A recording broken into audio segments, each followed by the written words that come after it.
आपका स्वागत करते हैं। सबसे पहले आपका नाम जानना चाहिए। प्रोफेसर रवि प्रकाश टेकचंदानी, दिल्ली विश्वविद्यालय में भारतीय भाषा विभाग है, उसका अध्यक्ष हूँ मैं। सर, आज झूलेलाल सेवा समिति विभाजन विभीषिका दिवस मनाने जा रही है, क्या कहना चाहेंगे आप?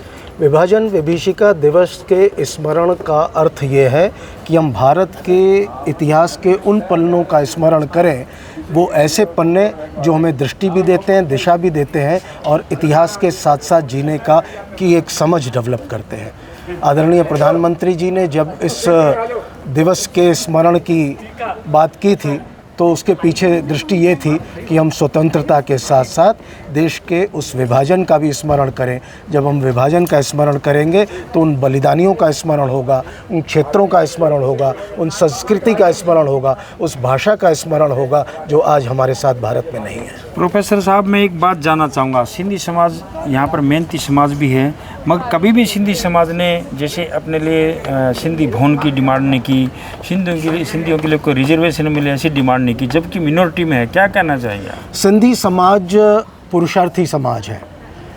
यह जो नीति नियंता और नीति निर्धारक बैठे हुए हैं, ये उन्हें भी सोचना होगा ये क्यों आवश्यक है कि सिंधी समाज कुछ मांगे। उनको स्वयं जागृत होना होगा और देश काल परिस्थिति के अनुसार उनकी भाषा, साहित्य, संस्कृति का संवर्धन और संरक्षण कैसे हो, उसके समाज की एकता कैसे पुष्ट हो, यह उनको भी सोचना होगा। बिन मांगे मोती मिले, हम तो उसी भाव के साथ आगे बढ़ते हैं। हम बिना मांगे मोती चाहते हैं। प्रोफेसर साहब, सभी ने पढ़ा सिंधु घाटी की सभ्यता।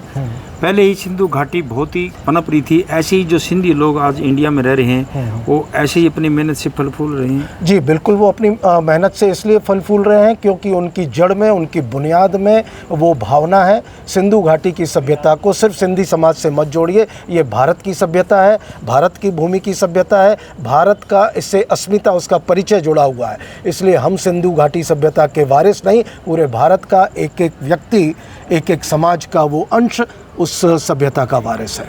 सर, झूलेलाल सेवा समिति काफ़ी प्रयासों से पूरे सिंधी जो एनसीआर में रहते हैं उनको एक करना चाहती है, उनको अपनी भाषा का ज्ञान देना चाहती है और उनकी अपनी भाषा भी सीखे और उन बच्चों को प्रेरणा भी देना चाहती है। लगातार विनोद पहलवानी जी इसके लिए प्रयास, तो उनके बारे में क्या कहना चाहिए? विनोद जी लगातार अच्छा कार्य कर रहे हैं और उनकी मैं भूरी भूरी प्रशंसा करता हूं। लेकिन ये एक समीचीन प्रश्न आपने पूछ लिया। मैं आप लोग को एक बात बताना चाहता हूँ, कोई भी भाषा एकला चलो की गति से नहीं बढ़ती है।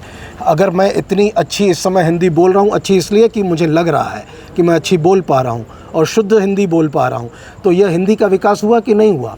तो हिंदी का विकास, भारतीय भाषाओं का विकास, अगर मैं विविध भारतीय भाषाएं जानता हूं तो इसका अर्थ ये है कि मैं उन भाषाओं के संवर्धन की बात कर रहा हूं। तो सिंधी भाषा सिर्फ सिंधियों की नहीं है, सिंधी भाषा सभी समाज के लोगों की है। भारत की भाषाएं सभी समाज के लोगों की है। इसलिए आइए मिल करके सभी भारतीय भाषाओं को सीखें, समझें, पढ़ें और आगे बढ़ें। राष्ट्र का विकास होगा, इस राष्ट्र का 100% विकास होगा। शिक्षा नीति भी यही कहती है।